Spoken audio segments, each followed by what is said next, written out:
Atenção, Marvecos, Marvelinos, Marvelnautas e Marveloides, está começando o Marvete Lendo e hoje vamos falar sobre devaneios reais.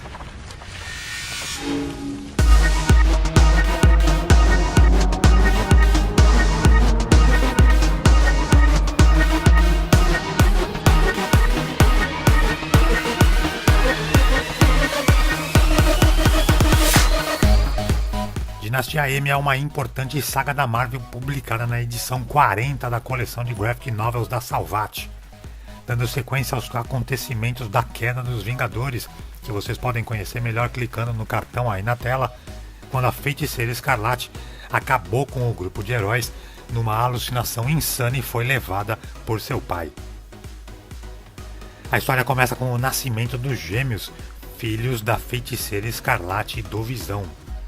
Enquanto a emoção toma conta do local, se ouve a voz do professor Charles Xavier ordenando que Wanda pare de brincar com a realidade. Era mais uma alucinação da poderosa feiticeira. Eles estavam em Genosha, cidade santuário dos mutantes destruída depois das guerras com os humanos. Magneto, pai de Wanda, conversa com um amigo ex-líder dos mutantes e Xavier diz que não estava conseguindo ver uma solução para os devaneios da moça. Em Nova York, Vingadores novos e antigos e os X-Men se reúnem para discutir o que fazer com a moça. A ameaça que ela estava se tornando poderia se tornar algo incontrolável, e uma linha mais radical composta por Wolverine, Emma Frost e o Homem de Ferro, dentre outros, cogitava um sacrifício. Diversos heróis se opõem rapidamente, principalmente o Capitão América. Não havia consenso e nem Xavier nem o Doutor Estranho sabiam se havia uma solução possível para o caso. Magneto encontra Mercúrio ao lado de Wanda e o rapaz conta que ouviu a conversa dos heróis em Nova York. Eles cogitavam matar a Feiticeira Escarlate e ele não podia aceitar que sua irmã sofresse essa sentença. Magneto diz que não podia fazer nada e Mercúrio fica inconformado, mas o pai dela reforça que a situação da moça era incontrolável. Magneto realmente estava em uma posição que não tinha como ser resolvida sem enormes traumas. A Vespa, uma das mais próximas da feiticeira enquanto eram vingadoras, diz que eles precisavam ouvir a moça que estava sendo julgada, e é isso que eles decidem fazer. Todos se dirigem para Genosha, mas ao chegar ao local, não encontram ninguém. Wanda havia sumido, assim como Magneto. Tudo estava deserto, mas havia alguma coisa errada, e eles percebem que Charles Xavier desapareceu. Procurando pelo professor, eles seguem pela cidade fantasma até que tudo é tomado por uma enorme luz branca. E Peter Parker é acordado com um choro. O choro de um bebê. O seu bebê, fruto do casamento com Gwen Stacy. Steve Rogers era um idoso, ex-combatente de guerra. Ciclope tinha um caso com Emma Frost. Magnum namorava Carol Danvers, a heroína mais famosa do mundo. Tony Stark era um bem-sucedido industrial com vários cientistas trabalhando para ele, como Hank McCoy e Hank Pym. Kitty Pryde era professora, Stephen Strange psicólogo, Janet Van Dyne costureira, Sam Wilson era policial e Luke Cage era chefão do crime da cozinha no inferno. Mutantes ainda viviam em seus países de origem, como Colossus na Rússia e Ororo, rainha do Quênia. Ou seja, um mundo totalmente diferente do que estávamos acostumados a ver. Um mundo onde todos tinham vidas diferentes e nem sabiam da realidade anterior. O único que teve uma reação anormal foi Wolverine. Ele acorda com um olhar de desespero ao lado da Mística, aparentemente sua namorada. Ele aparenta não entender o que estava acontecendo e descobre que era líder de algum destacamento da SHIELD e estava em um tipo de aeroporto-aviões, só que em uma frota de defesa que tinha bandeiras com a letra M. Ele pergunta à incrédula Mística sobre o que estava acontecendo e ela não entende a reação dele. Ele lembrava de tudo da realidade anterior. A Mutante Azul diz que eles precisavam se preparar para a festa do presidente Magnus. E Logan percebe que tudo estava errado e pula do aeroporto-aviões. Ao cair, ele vê o quanto a realidade mudou em relação ao que ele vivia antes, mas ninguém sabia disso. E nesse momento os leitores se dão conta do tamanho da confusão que a Feiticeira Escarlate criou, alterando a realidade do mundo todo. Wolverine tenta achar o professor Xavier, mas não o encontra. Procurando por seus colegas, ele é encontrado por seus liderados da SHIELD e tem que fugir novamente. Logan corre pelas ruas e acaba sendo teletransportado por Manto, até um lugar escuro onde ele encontra Luke Cage, ordenando que ele tirasse o implante localizador de sua cabeça. E quem o ameaçava era o Gavião Arqueiro. Clint acerta uma flecha em Wolverine e ele apaga. Luke Cage reclama da atitude do arqueiro, mas logo Logan acorda e diz que não tinham mais tempo. A SHIELD os localiza e os ataca, fazendo com que eles tenham que usar os poderes do manto para se teletransportarem mais uma vez. Wolverine e Luke Cage conversam e o Carcaju conta tudo o que sabia. E Luke diz que acreditava nele, já que uma garota o procurou e contou a mesma história. Layla Miller era uma garota nunca vista antes, mas que simplesmente se lembrava da vida anterior. Logan diz que também se lembrava de toda a sua vida, coisa que ele sempre quis, mas não conseguia graças às lavagens cerebrais que ele sofreu. E eles chegam à conclusão que a Feiticeira Escarlate moldou o mundo para atender o que as pessoas mais queriam e o que Magneto mais queria, um mundo dominado por mutantes. E Wanda sabia os desejos de todos, graças aos poderes de Charles Xavier.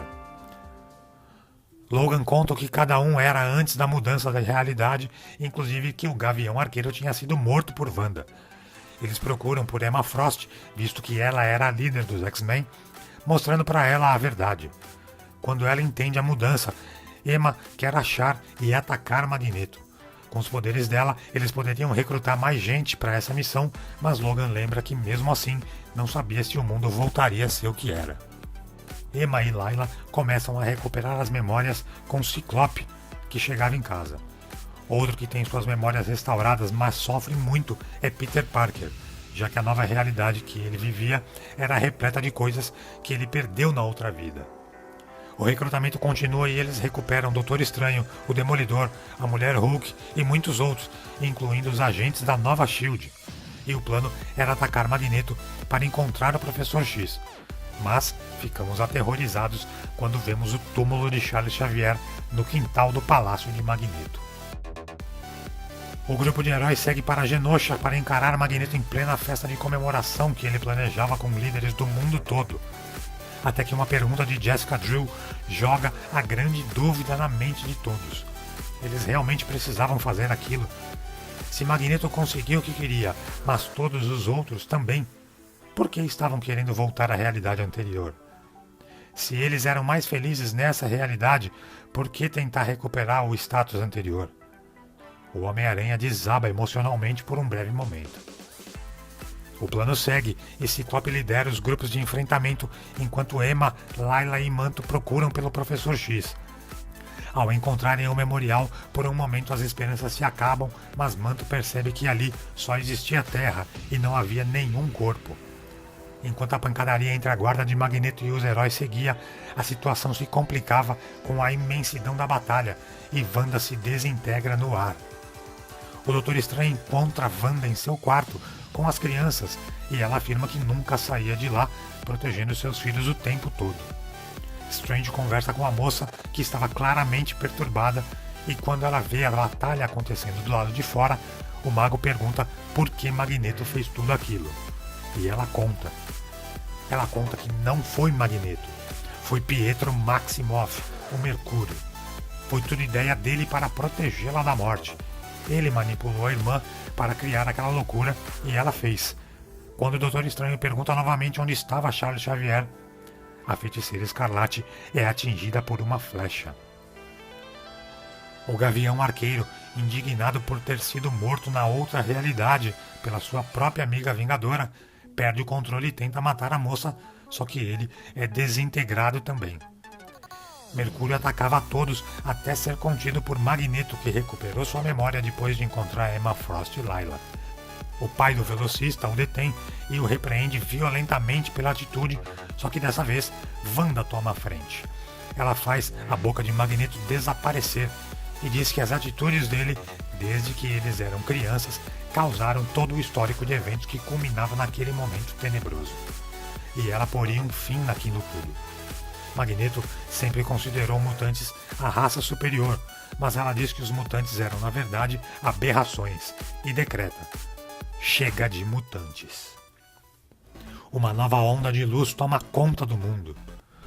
Os heróis começam a acordar de volta em suas casas, o Homem-Aranha estava de volta ao lado de Mary Jane, Luke Cage, Mulher Hulk e vários outros se lembravam perfeitamente de tudo aquilo que passaram nos dias anteriores, mas alguns não tinham nenhuma recordação. O Capitão América, que não foi envolvido por ser um idoso, não tinha a menor ideia sobre o que aconteceu. O Homem de Ferro não lembrava, aparentemente por não estar perto da proteção de Emma Frost na hora da nova alteração. Porém, nem tudo voltou ao normal. Mutantes perderam seus poderes. Vários, centenas de milhares de mutantes. Emma Frost, Ciclope, Fera, Noturno e alguns outros mantiveram seus dons e, ao que parecia, a regra era: quem estava ao alcance da proteção de Emma Frost durante o Novo Clarão não sofreu. A preocupação era com Wolverine, mas ele também continuou com seus dons e ainda ganhou um outro presente. Ele lembrava de toda a sua vida. Emma Frost consulta o cérebro e descobre que quase não havia mais sinais mutantes no planeta. Era quase a extinção da raça. As últimas revelações mostram uma flecha fincada em uma estátua na mansão destruída dos Vingadores. E por último, vemos Logan e os X-Men encontrando Magneto em Genosha. O ex-vilão não sabia onde seus filhos estavam e também tinha perdido seus poderes. Logan só tem o prazer de deixar um recado para que Eric aproveite bem seus últimos dias como humano, enquanto eles saíam para procurar Wanda e Pietro. Um último vislumbre da Terra mostra que, de alguma forma, toda a energia dos mutantes deveria reaparecer, e logo começariam mais problemas. Uma das melhores histórias da Marvel, usada para fazer um reboot sem reboot. A quantidade de títulos mutantes poderia ser reduzida drasticamente, os heróis mais importantes naquele momento ganhariam foco e a Casa das Ideias deixa tudo engatilhado para novas sagas e pode dar foco nos personagens que queria trabalhar melhor. Um momento memorável. E é isso aí. Se você gostou desse vídeo, deixe o seu like e os seus comentários. Compartilhe e assine o canal e visite o nosso site marvelchrono.blogspot.com.br para acompanhar o maior projeto brasileiro de organização das histórias da Marvel.